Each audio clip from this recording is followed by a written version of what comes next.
Pozdravljeni, smo v živo z redakcije Financ, spremljate nas lahko preko Facebook Moje Finance, Facebook Finance in finance.si. Moje ime je Marija Milic, sem urednica revije Moje Finance in danes se bomo pogovarjali z Markom Bombačem iz NLB skladov, vodja analiz o tem, kako ob redni službi zaslužiti dodatne evre. Pozdravljeni, Marko. Živijo.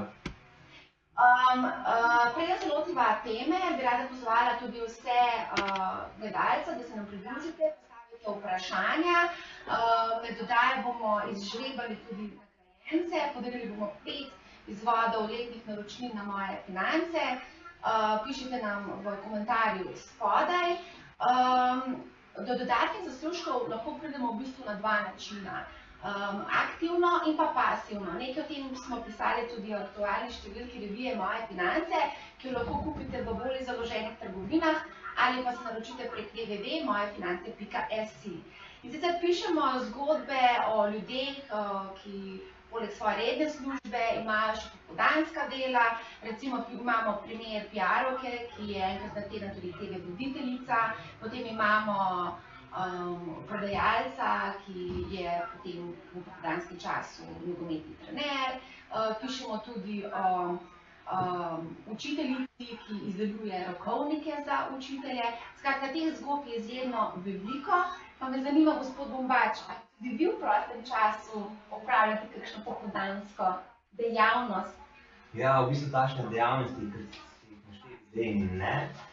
Je pa res, da vsak dan več ali manj enkrat po 9 uri, ko grejo otroci spat, se pa lepo usedem za računalnik, pogledam, kaj se na trgih dogaja, preberem mogoče kakšno finančno knjigo. Sprav, ni to tista prava služba za nek neposreden dohodek, mi pa mogoče omogoča nek potencialen zaslužek. Se pravi, v svojem prostem času upravljate tudi svoje premoženje in na tak način tudi... Tako, moja služba je dejansko tudi moj hobi, to je najlepše, kar se ti lahko zgodi. Torej, zdaj smo tukaj omenila aktivno in pa pasivno upravljanje premoženja. V svetu so dostikrat potekajo vroče debate o tem, kaj je bolj učinkovito. Kaj vi menite, aktivno ali pasivno upravljanje? Jaz sam sem zagovornik aktivnega upravljanja premoženja in na tak način tudi sam za svojo družino, za svoje otroke pač nekako upravljam svoje premoženje. Je pa res, da tle dajem tudi poudarek, da je res preudarno in strateško upravljanje premoženja. Se pravi, kljub temu, da je aktivno upravljanje premoženja, skrbim, da ne trgujem preveč in s tem delam neke nepotrebne stroške. To je tudi neka filozofija, ki imamo v družbi NLB skladi. Aha, se pravi, če govoriva o aktivnem upravljanju premoženja, ali govoriva tukaj o bolj kratkoročni strategiji, ali govoriva o bolj dolgoročni? Je odvisno od vlagatelja, odvisno od njegovih finančnih ciljev. Se pravi, če imamo vlagatelja, ki bo potreboval denar čez 20 let, se pravi, se mu naredi nek investicijski načrt, investicijski plan, se pravi, za obdobje 20 let. Če je pač vlagatelj, ki bo sredstva potreboval čez 5 let, se pač strukturo premoženja prilagodi temu drugemu vlagatelju. Dajte mi povedati, kaj si vi mislite o reku, naj denar dela za vas in ne vi za denar? Ja, to je sigurno super rek, je pa tle treba povedati, da je nujen predpogoj to, da imaš že kar precej denarja ustvarjenega. Se pravi, recimo, če želiš ti se držati tega, da denar dela za vas, se pravi, morate z ustvarjenim donosom, če želite ohraniti svoje lastno premoženje, vsaj pokriti inflacijo, plus vse tekoče izdatke. Večina pa recimo takšnega premoženja nekako nima. Večina dejansko nekako začnemo tako, da najprej delamo za denar in sčasoma, ko se nam začnejo pač prihranki nabirati, skrbimo tudi za plemenitenje tega premoženja. In zelo pomembno je, da dejansko, ko ustvarjamo prihranke, skrbimo tudi za to, da denar dela za nas. To čim prej, tem bolje, zaradi moči obrestnega računa in nekako tudi recimo tudi za dolgoročne cilje v teh bolj tveganih naložbah z višjo pričakovano donosnostjo. Tisti, ki bodo to delali, dejansko skrbeli za svoje prihranke, bodo skoraj zagotovo čez 10, 15, 20 let imeli več prihrankov kot sicer. To tudi konkretno pomeni morda boljše stanovanje, višja pokojnina, večja pomoč otrokom, vnukom in podobno. To je zanimivo, kar ste omenili, obrestni račun. To je že Einstein rekel, da je to najmočnejša sila v galaksiji. A pa mislite, da ljudje razumejo bistvo obrestno obrestnega izračuna. Pa mislim, da marsikdo razume. Je pa res mogoče, gre nerazumevanje mogoče v Sloveniji predvsem v smeri, da je to relativno mlad trg in dejansko ljudje nimajo izkušenj. Tudi leta 2007 so se opekli slovenskimi delancami in nekako, ko gledajo recimo za nazaj, rečejo, ja, toliko sem izgubil na slovenskih delancih, ampak to ni zaradi tega, ker recimo delnice toliko tvegana naložba, ampak ker niso imeli pravilno razporejeno svoje premoženje. Recimo, če pogledamo tudi, če ste kupili v najslabšem trenutku, recimo leta 2007 naložbe pred zadnjo finančno krizo, imate danes, če ste imeli pravilno razpršen portfelj, se pravi, vse pomembnejše regije, vse pomembnejše panoge, imate danes že kar precej več premoženja. Zdaj, veliko ljudi tako malo sanjari, fantazira pred poletjem, kako bi bilo fino, da ne bi bilo treba v službo hoditi, da bi ležali na plaži, evri bi pa kar kapljali v denarnico, ne. Ampak tak luksus, ne, to je v bistvu na nek način luksus, si le redki lahko privoščijo. Kaj si vi mislite o tem? Ja, to bi res bilo nekako super, ne, se dejansko vsi, ki varčujemo, ki plemenitimo premoženje, denimo v vzajemnih skladih, dejansko, ko ležimo, tudi ustvarjamo, povečujemo svoje prihranke. Je pa res, če želiš, kot sem že prej rekel pri prejšnjem vprašanju, če želiš recimo samo ležati, da ti ni potrebno nič delati, pa rabiš kar precej denarja z samo štartu. Recimo, če dam en konkreten primer, če želiš ohraniti svoje realno premoženje, imaš stanovanjski problem že rešen in recimo ne živiš glih ravno najbolj razkošno, potem rabiš za to, da recimo ležiš na kavču ali pa igraš tenis, kakorkoli, rabiš nekje vsaj 1 milijon evrov. To je pa kar nekaj denarja. Ja. Zdaj, rada me še to vprašala. Vi ste vodja analitikov na NLB skladih, ne? To je eden večjih organizacij v Sloveniji premoženja, ne? Pa vas verjetno prijatelji, znanci vprašajo, kako ustvariti denar in ga potem plemenititi. Kje ga plemenititi, kako ga plemenititi? Ja, ne, in čisto tako izstrelim, kot izstopa v vzajemnih skladih. Pač tako, kot tudi sam varčujem, tako kot varčujem za svoje otroke. Je pa res, da jim potem pač tudi razložim, ne, da borza ni šprint, da je tek na dolge proge. Za dlje časa, kot vztrajaš, večja je verjetnost, da bo dosežena donosnost podobna pričakovanju. Glih kontra recimo kot kazino, večje prijatelji, da to je kot neke vrste kazino. Ni res, ne? Kazino, prideš prvič, mogoče ti rata, super, si zmagal, ampak dlje časa, ko boš igral, večja je verjetnost, da boš šel ven z izgubo. Na delniških trgih pa je glih kontra situacija. Dlje časa, ko vztrajaš, večja je verjetnost, da boš imel nek donos. In to donos, ki je podoben pričakovanju. Če govorimo o delnicah, je to nekje okrog 8–9%. Bruto, ne, se pravi. Davke verjetno potem 6–7%. Ja, odvisno, recimo v vzajemnih skladih, recimo, kjer imaš celo brezplačne odstope, neobdavčene prehode med podskladi, 20 let praktično nimaš nobene obdavčitve. Poglejmo vprašanja, dobili smo jih kar nekaj. Samo sekundo. Gospod Žlajpa sprašuje, ali v NLB skladih predvidevajo, kdaj se bo krivulja donosnosti obrnila, se pravi, da se bodo donosi ustavili in bi lahko prišlo do poka tega balona, ki se že nekaj časa napihuje. Namreč vsi se spomnimo, ali pa tisti, ki smo se takrat opekli, da se to slej ali prej zgodi. Torej vprašanje, kako so v NLB skladih pripravljeni na ta scenarij in kako bodo zavarovali svoje stranke. Odlično vprašanje, preden odgovoriva, bi rada gospoda Mitja Žlajpaha nagradila za letno naročnino na revijo Moje finance, ker ste postavili super vprašanje. Izvolite, gospod Domač. Hvala za vprašanje. V bistvu tudi od naših vlagateljev dobivamo dostikrat podobna vprašanja. Kar se samih korekcij, recesij tiče, vedno se lahko zgodijo, kadarkoli. Tukaj pač noben nima kristalne krogle, da bi napovedal, ja, 21. junija ob 10. zvečer bo prišlo do začetka korekcije. Kar lahko naredimo, je pa pač pogledamo za naprej, kakšna so pričakovanja in probamo na podlagi nekih podatkov oceniti, kaj bi se lahko zgodilo. Ko govorimo tudi o korekcijah, ogromno korekcij je bilo tudi v zadnjih letih. In čisto nič ni nenavadnega, da imamo znotraj nekega koledarskega leta 15 ali pa več odstotne korekcije. Recimo v zadnjih 20 letih je bilo skoraj polovica takšnih let, ko so bile korekcije znotraj koledarskega leta vsaj 15 odstotne. Kar je pa tle ključno, je to, da v bistvu za nekega dolgoročnega vlagatelja to v bistvu nič usodnega ne pomeni. Še več, recimo, če pogledamo v zadnjih 20 letih, se pravi, skoraj polovico let, 9 let natanko, smo imeli, ker je bila korekcija vsaj 15 odstotna znotraj koledarskega leta. Pa dajmo pogledati, kakšne krize smo imeli.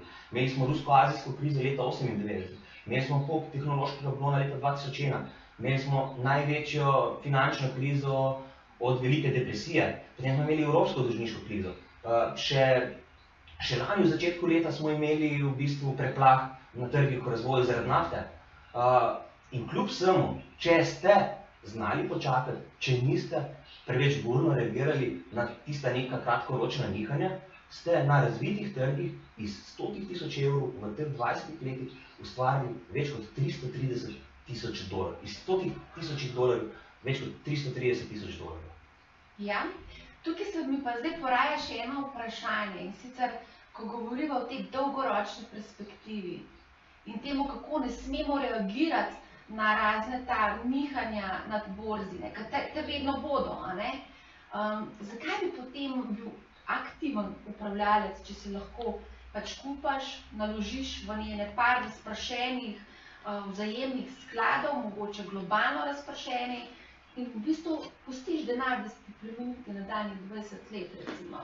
To je tudi neka možnost, je pa res, da ti, če si pasiven upravljalec, tudi moraš vsaj skrbeti za strukturo naložb. Recimo, dam primer, če je zate primerno, da imaš 50% recimo v obvezniških naložbah, 50% v delniških naložbah, če ti recimo delnice zrastejo za 100%, se ti to razmerje, pa obveznice se ne spremenijo, se ti to razmerje poruši 66 proti 33 v korist delnic. V tem primeru je zelo smiselno, da prodaš delniške naložbe in povečaš delež obvezniških naložb. In kontra, ko pride do korekcij. Ljudje pa načeloma delamo glih kontra. Vlagatelji velikokrat delajo glih kontra. Tako, ko pride do rasti, postanejo pohlepni in kupujejo, ko pride do padcev, se prestrašijo in prodajajo. Glih v najslabšem trenutku. No, ravno zdaj je en tak zanimiv trenutek, ker ste omenil pohlep. Tukaj bi jaz rada izpostavila eno zelo vročo naložbo ta hip, in sicer nepremičnine. Tudi gospa Tatjana Grmovšek, oziroma Luka Lipar sprašuje, se splača trenutno vlagati v nepremičnine za profitno oddajanje? To je eno takih zelo pogostih vprašanj zadnje čase, ki jih prejemamo tudi na mojih financah. Tako da, gospod Luka Lipar, tudi vi ste si prislužili naročnino na moje finance. Pošljite vaše podatke na naročnina@finance.si, kar izvolite. Ja, mi sicer nismo strokovnjaki čisto za področje nepremičnin, ker pač to ni naša osnovna dejavnost, ampak to ne pomeni, da nimamo nekega mnenja. Tudi recimo, če sam razkrijem, sem v bistvu po letu, dveh iskanja nepremičnine v začetku lanskega leta, se pravi v začetku 2016, kupil nepremičnino, pač bivalno nepremičnino, tudi da ne bo pomote, bivalno nepremičnino, deloma zaradi tega, ker se mi je pač povečala družina, deloma pa tudi zaradi tega, ker sem ocenil, da je ugoden trenutek za nakup nepremičnine. Je pa res en zelo velik problem, ko govorimo o nepremičninah. In sicer, da rabiš res ogromen denarja, da dosežeš primerno razpršitev. Recimo, če gremo na konkreten primer v Sloveniji, kje bo Slovenec kupil nepremičnino, je zelo verjeten v Sloveniji, mogoče kak kilometer čez mejo. Zakaj v Sloveniji, če bi lahko recimo kupil v Španiji, Hongkongu, Grčiji, Nemčiji, ker bi bilo bistveno bolj racionalno? Zaradi tega, ker so logično s tem pač povezani stroški. To pomeni, da smo nekako z nakupom nepremičnin v Sloveniji še povečujemo izpostavljenost slovenskemu gospodarstvu, kljub temu, da smo že izpostavljeni prek depozitov v slovenskih bankah in tudi prek glasnega dohodka dejansko, če gre slovenskemu gospodarstvu dobro, bodo tudi naše plače višje. Je pa tukaj recimo kar nepremičninah, ko se odločamo o nepremičninah za oddajanje teh nepremičnin, bi mogoče opozoril na ene par mogoče nevarnosti. Zelo velikokrat radi pozabimo, da so nepremičnine nizko likvidne. Se pravi, če se ti karkoli življenjska situacija spremeni in moraš to nepremičnino zelo na hitro prodati, jo boš sicer lahko prodal, ampak zelo verjetno z nekim diskontom. Tudi zelo rado se pozablja, ko računamo najemniški donos, se pozablja upoštevati davke na najemnine, se pozabi upoštevati amortizacijo. Lahko ti tudi obstaja tveganje, da ti najemnik ne plačuje, da ti bo uničil stanovanje, pa boš imel stroške sanacije z tega stanovanja. In zelo rado se tudi pozablja, da nepremičnina ni vedno oddana. Se pravi, je treba najemniški donos prilagoditi tudi za čas, ko nepremičnina ne bo zasedena. In ko daš to vse skupaj na kup, je sicer boljš kot depozit, ampak je tudi nepremičnina, moramo vedeti, bistveno bolj tvegana naložba kot sam recimo depozit ali pa varna obveznica. Po tveganju gre nepremičnina nekje med depozite in delnice in podobno tudi po donosnosti. Je v povprečju zgodovinsko gledano manj donosna, kot so bile delniške naložbe, pa bolj donosna kot depozit. Zakaj pa imamo občutek Slovenci, da so nepremičnine netvegane? Zaradi tega, ker dejansko ne vidimo v tečajnici na dnevni ravni tega gibanja cen nepremičnin. Ampak če bi šli vsak dan na trg, bi videli, da nam je vsak dan nekdo pripravljen drugo ceno ponuditi za našo nepremičnino. Ja, mogoče bi tukaj sam še izpostavila to, da dejansko z vložkom v nepremičnine lahko izgubimo zelo veliko denarja. Trenutno se je povprečna vrednost oziroma cena na kvadratni meter 2150, medtem ko je bilo v rekordnem času od leta 2008 preko 2800. Tako da tukaj se že vidi, da se je zgodil en orang padec cen nepremičnin. Ja, mogoče bi tukaj omenil še to, pač zdaj smo, če gledamo slovenski trg, izgledi za naprej, mogoče če bi še to dodal. Moje osebno mnenje je, da bodo nepremičnine še v naslednjem letu do 2 rahlo porasle, potem pa lahko pričakujemo neko takšno umirjeno rast skladno z inflacijo. Zakaj? Zaradi tega, ker nepremičninski trg imamo omejeno ponudbo in na takšnem trgu, ko se ti kar naenkrat prebudi vprašanje, ponudba rabi čas, da se prilagodi. In to pač zdaj vidimo. Stroji so se zagnali, nepremičnine se gradijo, ampak dokler te nepremičnine ne bodo zgrajene, pač je potencial še za malo hitrejšo rast. Najlepša hvala. Imamo pa še eno zelo zanimivo vprašanje in sicer Dušan. Mene pa zanima, kako naj varčujem za pokojnino, imam 22 let delovne dobe. Gospod Dušan, tudi vi ste si prislužili nagrado, pošljite vaše podatke na ročnine@finance.si. Izvolite. 22 let delovne dobe, to lahko dosti pove ali pa malo, ne? Se pravi, če si začel delati pri 30, pa imaš 22 let delovne dobe, ali pa pri 18, pa imaš 22 let delovne dobe. Ampak kakorkoli, ne glede na to, a je začel delati pri 18 ali pa pri 30 letih, gospod ima še izrazito dolgo dobo varčevanja pred sabo. Se pravi, če ti varčuješ za pokojnino, tudi ko bo nastopil trenutek upokojitve, ne boš rabil vseh sredstev.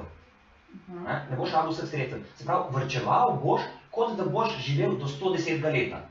Ker kaj najhujš, kar se ti lahko zgodi, se pravi, če si ti odvisen od tega zneska, da ta sredstva porabiš pri 80 ali pa 90 letih, živiš pa recimo do 100-105 leta, samo še s pokojnino, pač tisto osnovno, ki jo imaš, in če imaš še razne potrebe, recimo zdravstveno oskrbo ali pa karkoli takšnega, si res pač prepuščen samemu sebi. Tako da gospod ima res še zelo dolgo dobo varčevanja, tako da če mu to omogoča njegova naklonjenost tveganjem, se pravi, če je gospod dovolj dovzeten do tveganja, bi mu svetoval, da ne izklene čim prej nek varčevalni načrt, ki bo na neke takšne delniške sklade, globalno razpršene, panogno razpršene delniške sklade in tako pač postopoma varčuje.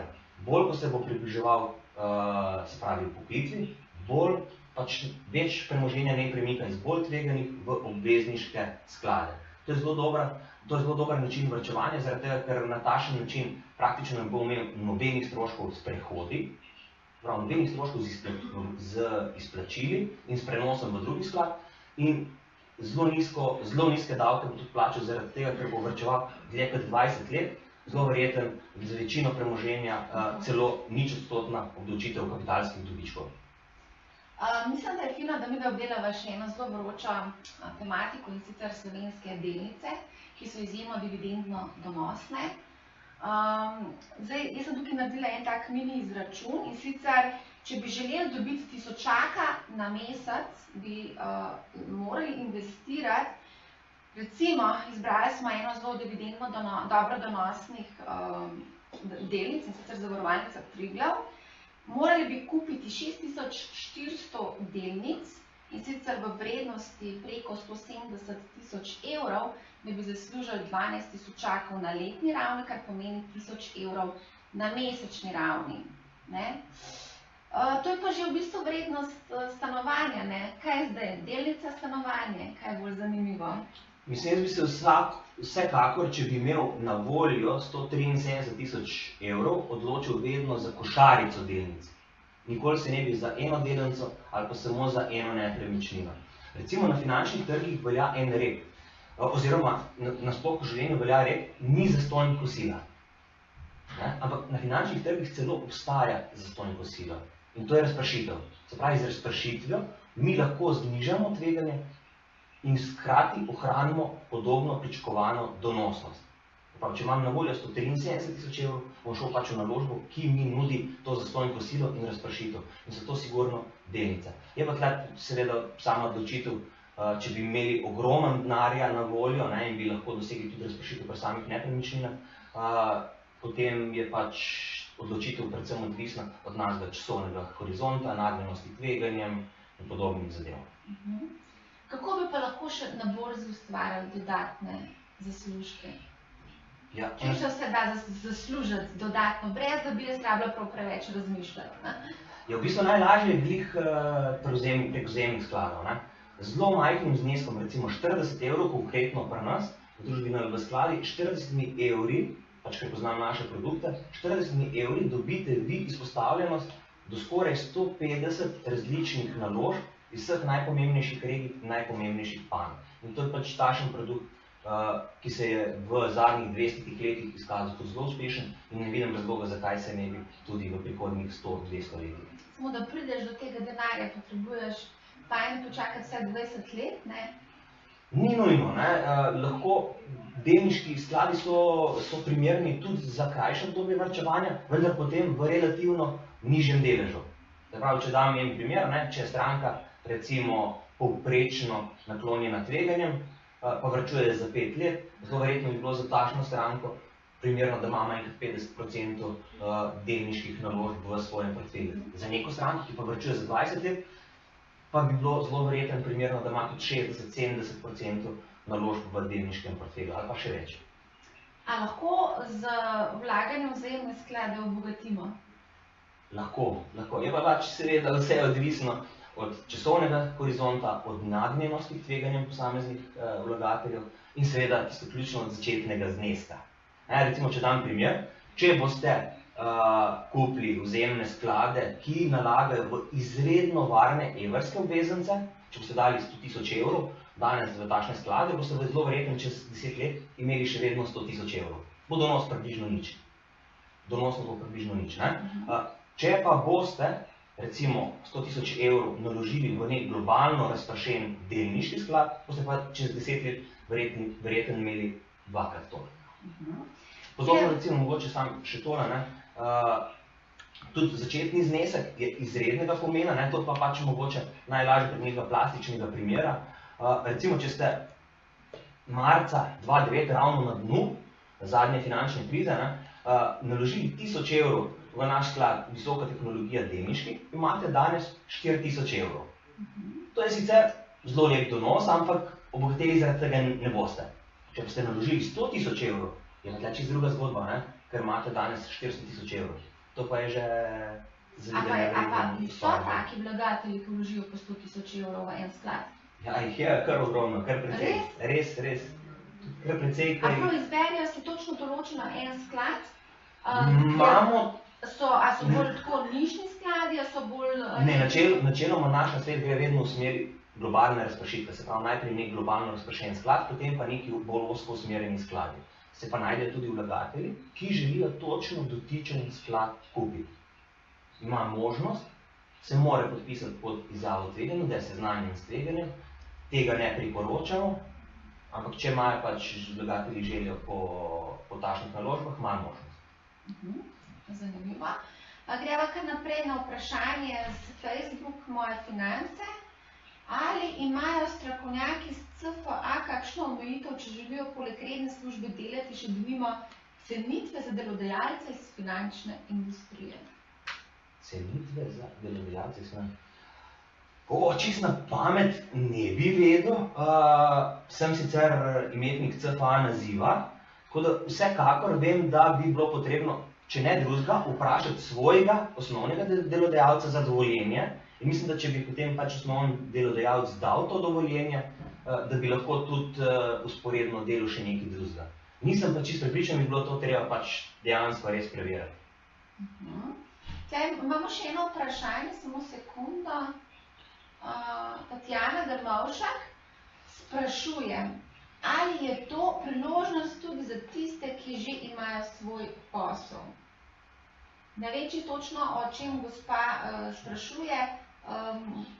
Dodatni zaslužki, vlaganje na borzo? Ja, seveda, pač ravno tem ljudem so namenjeni vzajemni skladi. Se pravi, sploh tistim, ki nimajo časa, da se dejansko v popoldanskem času ukvarjati z naložbami. Tukaj gre ogromen časa za pregledovanje pač raznih podatkov, novic, analiz, izdelavo analiz, in pač ti zgolj 2 uri na dan boš zelo težko pač to enako dobro delo kot pač finančni strokovnjaki v takšnih družbah. Tako da to je idealen produkt za takšne ljudi. Greva se še malo pogledati na trge, trenutno nas te zelo lepo razvajajo z lepimi donosi. Nekako se mi zdi, da ljudje pričakujejo, da bodo pač taki donosi tudi naprej, 10, 15, 20%. Kaj za vas pomeni donosna naložba? Ja, 10% letno v trenutni inflaciji ali pa recimo 2% inflaciji, to bi bil izredno zadovoljen, če bi uspel ustvarjati takšno donos v moji prihodnosti. Če dam recimo en konkreten mogoče primer, da se znamo predstavljati. Se pravi, če vložim znesek 10 000 evrov danes, bo ta znesek, se pravi, če prilagodim za inflacijo, če upoštevam inflacijo, se pravi, realno gledano, bo ta znesek čez 35 let, se pravi, ko bom star 70 let in bom zelo verjetno, upam, da blizu upokojitve, bom lahko razmišljal o upokojitvi, bo ta znesek narastel na 150 000 evrov. To govorimo prilagojeno za inflacijo. To je izjemno lep realen donos. Tako da takšna pričakovanja, da bodo delniški trgi recimo kar rasli po 12, 13, 14, 15% na leto, so pač nerealne. Zgodovinsko gledano pač so delnice rasle nekje po stopnji 8-9% in zelo verjetno bodo tudi v prihodnjih letih. Recimo malo daljšem obdobju. Kaj pa si mislite o tem, kar slišimo velikokrat, ne bom vlagal na borzo, ker tam je vse fiktivno, kupam nepremičnino, pa tudi če zgubim, ne ostane opeka. Mislim, sej v bistvu tudi, če kupiš nepremičnino ali pa delnico neke družbe, če deva čisto na neko delniško družbo, je čisto enaka zadeva. Če dam primer, recimo, če si ti lastnik frizerskega salona, je glih enaka zadeva, kot če si lastnik nepremičnine. Ravno tako moraš pa dobro delati svoj biznis, če imaš frizerski salon v lasti, ravno tako moraš delati dober svoj biznis, da bodo stranke prihajale k tebi. Ravno tako, če si lastnik nepremičnine, boš mogel pač nepremičnino lepo opremati, da boš lahko oddajal po čim višji ceni. Recimo, če si lastnik frizerskega salona, je glih isto, ali si 100% lastnik frizerskega salona ali pa si 5% lastnik frizerskega salona in si zgolj delničar v tej družbi. In podobno gre pač pri borzi. Se pravi, v ozadju je nek denarni tok nekih družb. Recimo v primeru Coca-Cole, pač če kupaš Coca-Colo, verjameš, da bodo ljudje še naprej pili Coca-Colo, da se bo mogoče prodaja celo povečala in da bodo pač na tej podlagi tudi dobički Coca-Cole rasli, da bo zaradi tega več dividend in pač posledično, da bo tudi tebi vrednost naložbe zrasla.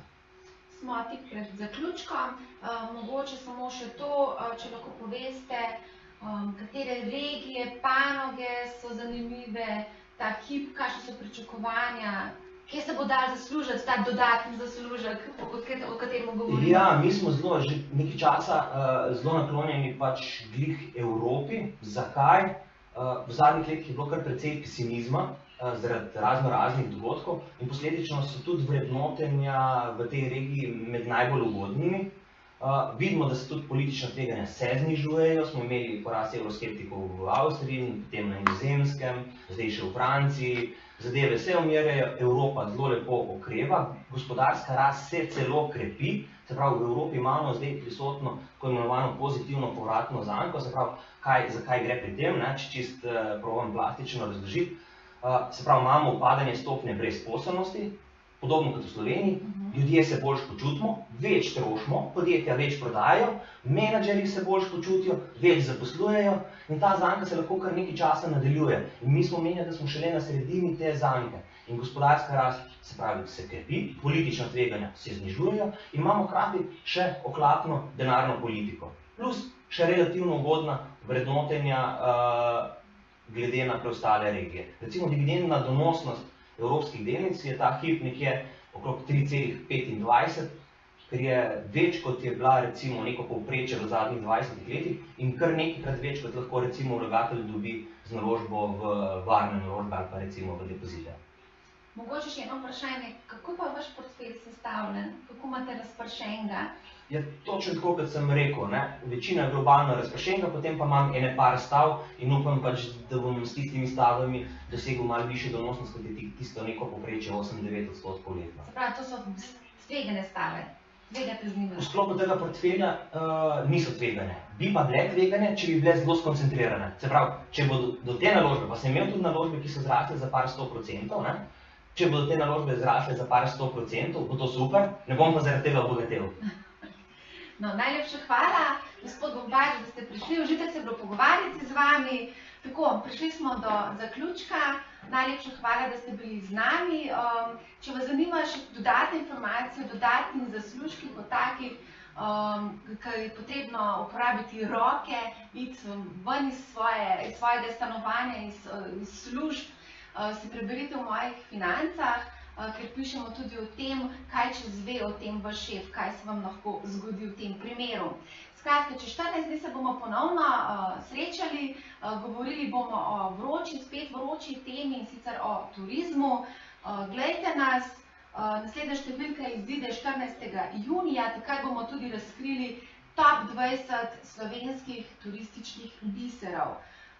Spremljate nas in vidimo se čez 14 dni.